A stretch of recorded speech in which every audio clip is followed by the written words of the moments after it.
Atlanta Business and Data Science Academy for the Gifted. The animated series. Season 1, Building an AI-powered fundraising and marketing solution.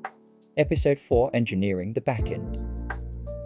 Good morning, everyone, and welcome back. So far in this project, we've focused on understanding the business problem, defining success, and identifying the data we'll eventually need to collect. Today, we're taking our first real step into the engineering side of the project. Our goal isn't simply to send emails. Our goal is to build the technology that will eventually power an autonomous fundraising and marketing platform.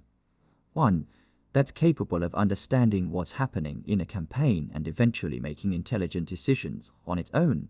But before artificial intelligence can make decisions, before dashboards can report meaningful insights, before marketing can optimize itself, we first have to build a foundation that captures every important event taking place inside the system. That's what today's lesson is all about. Let's start with the user interface. Right now, our fundraising coordinator has a screen where they can review an outreach email before sending it to someone like Killer Mike. Everything looks complete. The email is ready. The recipient has been selected. There's even a send button. But right now, pressing that button simply displays a JavaScript alert saying that the email was sent. Obviously, that's not enough. In a real production system, pressing send should trigger an entire chain of events throughout the application. Today's job was to figure out exactly what those events should be. Instead of immediately building database tables, we took a step back. We asked ourselves one simple question. If someone presses send, what actually happens? Rather than jumping straight into implementation, we designed the architecture first.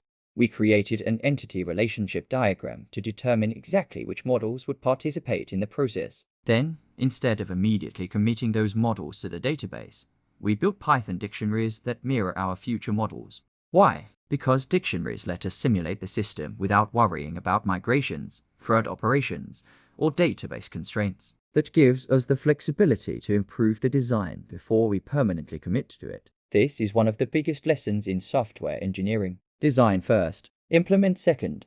Once we had our models, we began simulating real business events. Our scenario was simple. We selected Killer Mike as one of our campaign contacts. Then we walked through the entire campaign one event at a time. First, the initial outreach email is sent. At that moment, several backend models are updated. A campaign contact email is created. The contact's labels change. A new event is written to the event history. Immediately, our reporting dashboards now know that another outreach email has been sent. Next, 7 days pass. No response. Instead of manually remembering to follow up, our system evaluates a rule attached to the email stream. That rule tells the platform, if no response has been received after 7 days, automatically send follow-up email number 1. Again, multiple backend models are updated. Labels change. New events are recorded. The dashboards immediately reflect the new outreach attempt.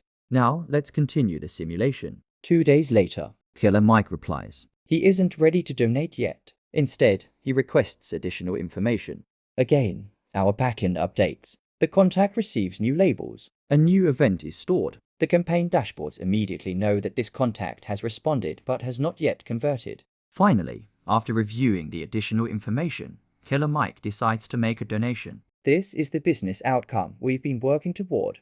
Once again, several backend models are updated. Our campaign metrics increase. Our donation totals increase. The contact's labels change from requesting information to donated. Our campaign dashboards immediately reflect the new donation. Now, our system knows exactly how this contact progressed from prospect to follow-up to information request to donor. Notice what we accomplished today. We never touched a real database. We never performed a CRUD operation. We never sent a real email. Instead, we simulated the entire business process using Python dictionaries. Why? Because once we're confident that every event is captured correctly, the transition from dictionaries to real database models becomes much simpler. Our architecture has already been validated.